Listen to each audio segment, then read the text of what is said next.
হচ্ছে ব্যাপারটা এমন যে সন্তান বাবাকে প্রশ্ন করছে তুমি কে। আমাদের সরকারের পক্ষ থেকে নারী নারী ক্ষমতায়নের জন্য তারা তাদের ইশতেহারে বলেছিল যে নারী ক্ষমতায়নের জন্য তারা ফ্যামিলি কার্ড দিবে। তারা এই যাত্রাটি আজকে শুরু করেছে। আমি ধন্যবাদ দিতে চাই সরকারকে, অভিবাদন জানাতে চাই। তাদের ইশতেহারের একটি গুরুত্বপূর্ণ বিষয় তারা শুরু করতে পেরেছে।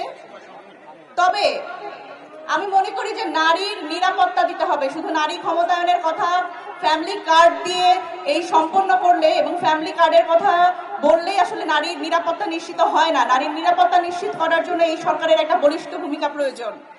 আমরা আজকেও দেখছি রাজশাহী মেডিকেলে আমার নিজের জেলা নওগাঁর এক ধর্ষিতা বোন সে কাতরাচ্ছে। এই যখন বাংলাদেশের অবস্থা, বাংলাদেশে এই নতুন সরকার গঠনের পর আমরা দেখছি নারী নিপীড়ন, নারীর প্রতি সহিংসতা বেড়ে গেছে।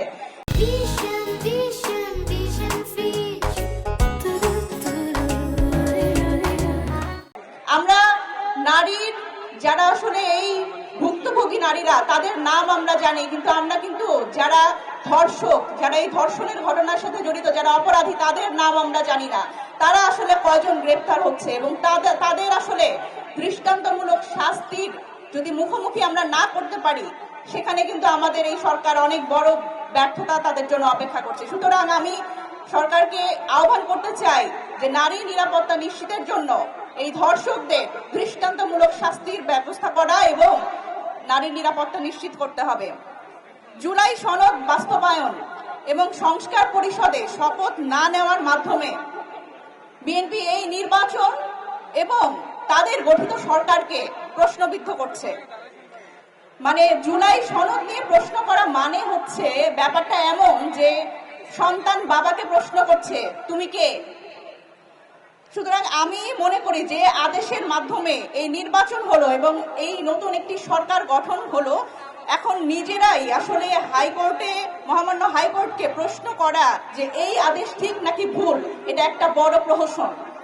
সুতরাং আমার মনে হয় যে প্রধানমন্ত্রী তারেক রহমানের যারা উপদেষ্টা আছে তাদের আসলে তাদের মধ্যে থেকে আসলে খতিয়ে দেখা দরকার যে তারা আসলে কি বুদ্ধি তাকে দিচ্ছে এবং তাকে কোন পথে পরিচালিত করছে। গণভোটের বৈধতা নিয়ে চ্যালেঞ্জ করা মানেই গণ অভ্যুত্থানকে চ্যালেঞ্জ করা। আমাদের এটা মানতেই হবে যে বাংলাদেশে আজকে আমরা এই পাটাতনে দাঁড়িয়ে কথা বলছি, এটার সবচেয়ে বড় বৈধতা গণ অভ্যুত্থান। বাংলাদেশ সরকারের সবচেয়ে বড় ভিত্তি হচ্ছে গণ অভ্যুত্থান।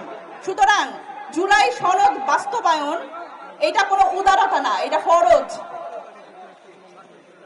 বিএনপি সরকার আওয়ামী লীগের ব্যাপারে তাদের অবস্থান স্পষ্ট না করে একদম একটা নির্বুদ্ধিতার পরিচয় দিচ্ছে বলে আমি মনে করি। আওয়ামী লীগের উচ্ছিষ্টভোগী যারা আছে আমরা দেখছি সেই সুশীল মুজিববাদী কিছু বাম, তারা 5 আগস্ট পরবর্তী বাংলাদেশে এই আওয়ামী লীগের পক্ষে মত উৎপাদন করছে এবং গণহত্যাকারী দলকে আসলে প্রাসঙ্গিক করবার চেষ্টা করছে। কিন্তু আমরা দেখছি না সরকারের পক্ষ থেকে সেরকম কোনো শক্ত অবস্থান যে আওয়ামী লীগের প্রশ্নে তাদের আসলে অবস্থানটা কি। সুতরাং আমরা মনে করি যে এই গণহত্যাকারী দল হিসেবে আওয়ামী লীগের বিচার শুরু করতে হবে এবং শেখ হাসিনা সহ যারা নির্দেশদাতা, এই গণ অভ্যুত্থানে যারা আসলে ছাত্রদের উপরে নিপীড়ন চালিয়েছে এবং এই হত্যার নির্দেশদাতা, প্রত্যেককে বিচারের আওতায় আনতে হবে এবং এখানে সরকারের পক্ষ থেকে তাদের আসলে বিচারের মুখোমুখি করতে হবে। এখানে তাদের শক্ত ভূমিকা প্রয়োজন এবং যতদিন এই বিচার সম্পন্ন না হয় আমরা জাতীয় নাগরিক পার্টি এবং প্রত্যেকটা বাংলাদেশের সাধারণ জনগণ যারা গণ অভ্যুত্থানে অংশগ্রহণ করেছে তারা কিন্তু জেগে আছে, তারা পাহারা দিবে এবং শেষ পর্যন্ত এই বিচার সম্পন্ন হওয়ার আগ পর্যন্ত তারা বাংলাদেশের মানুষ এই বিচার চেয়ে যাবে।